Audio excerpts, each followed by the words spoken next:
who's with us.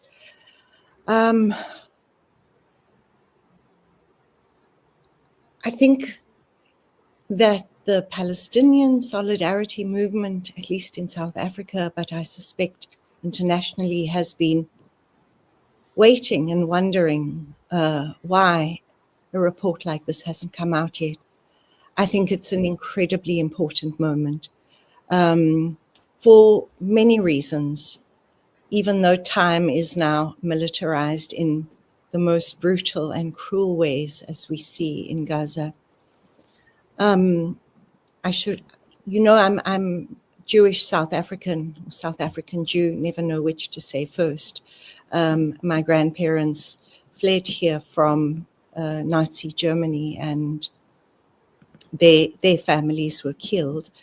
And so I kind of feel as if being an implicated subject in apartheid, they were saved by becoming white citizens of what became the apartheid state.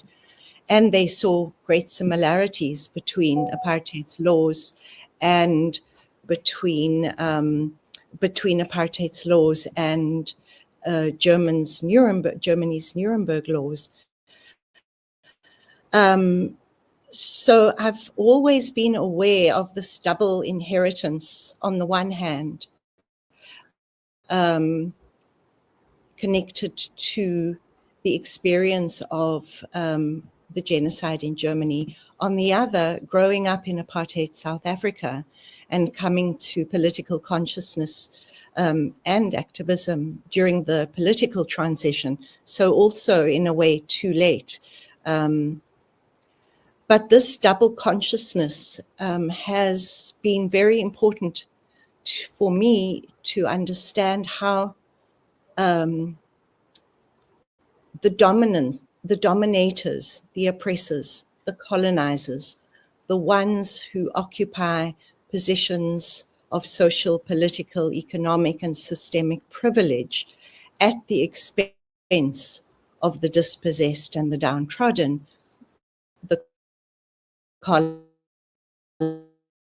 colonized, the exposed, that to understand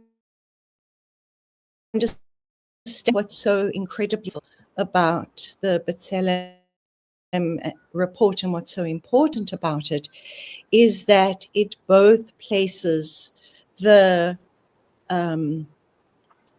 if you would, the responsibility for the genocide unfolding in Gaza on the shoulders of the Israeli political and military and other leadership, for example, the media, but also on the shoulders of the society as a whole.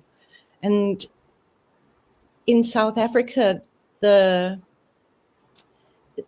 was such important work done by organizations that were made of white people. For example, the Black Sash organization, whom Nelson Mandela later called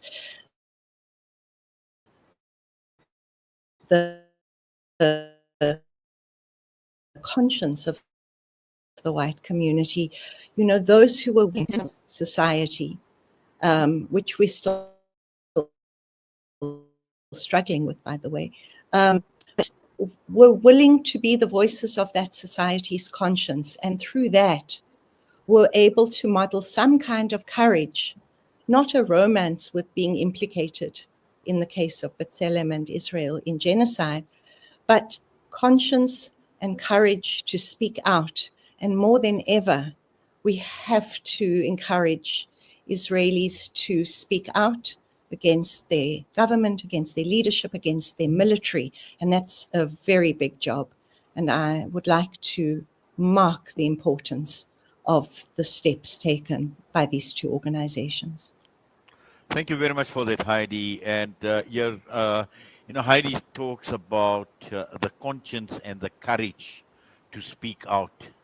And if this report doesn't prompt what Heidi is actually calling for conscience and the courage to speak out, because when one looks at the depth of research, the interviews, the description of this genocide in terms of its consequences and what it is actually doing in more ways than one, you know, from a brutal, savage killing, bodily harm. We're talking about mental harm.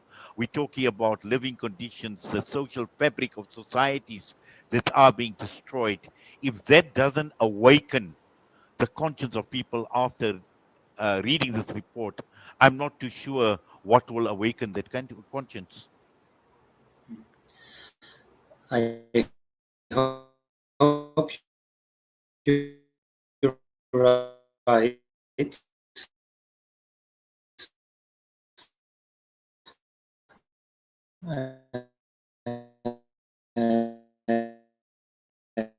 wish you're right.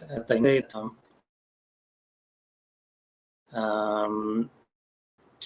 so of course we as B'Tselem, we are speaking to the Israeli society. We hope, of course, that they will have the courage to open their eyes, to open their hearts, and to call the thing by its names and to resist.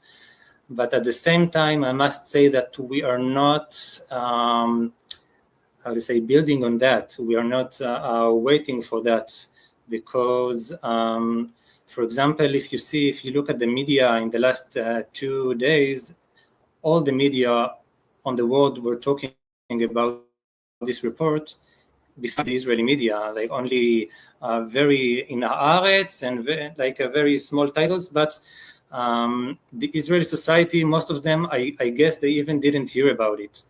So the Israeli society, we are living under a deep propaganda. And so our audience is not only the Israeli society, we also call the humanity, we also call the people of the world and the leaders of the world to do all what they can to stop Israel, because Israel as genocidal regime, it shows us, it proves us that it don't have any system from within who can stop it. So we need the help, and we need the leaders of the world to stop only talking and start only also to do action to stop the regime.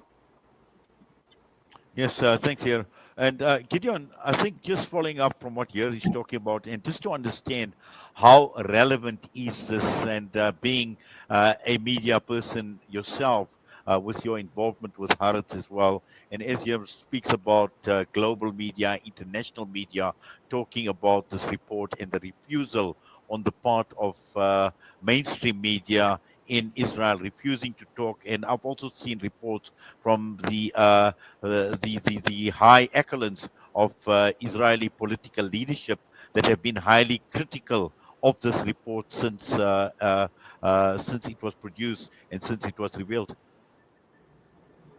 I think the biggest collaborator with the Israeli genocide is the Israeli media.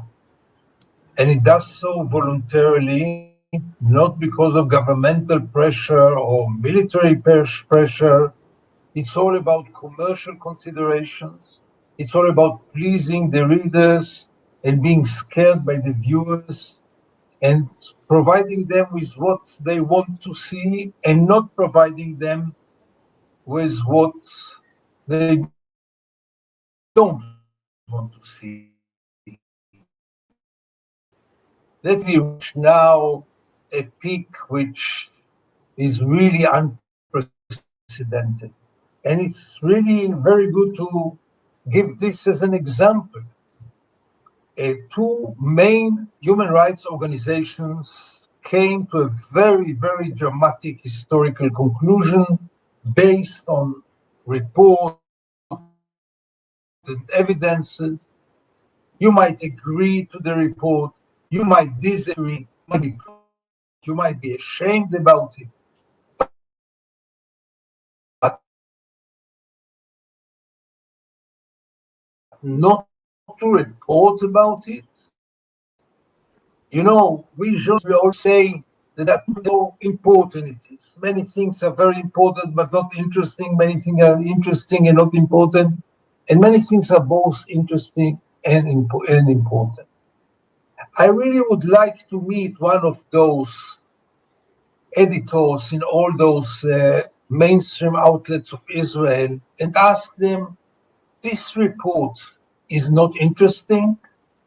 Isn't it important? And if the answer is yes, it is, how dare you not to publish it? How dare you? It's your duty, it's not your privilege. Like you are hiding for 20 months now the scenes of Gaza, the images of Gaza. Every South African in the smallest village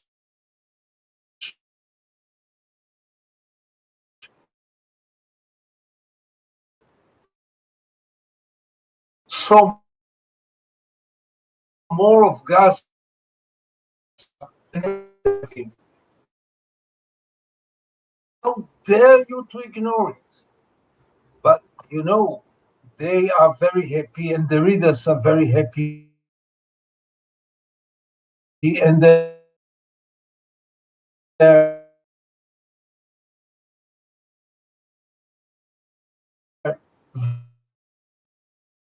viewers are very happy. This is part of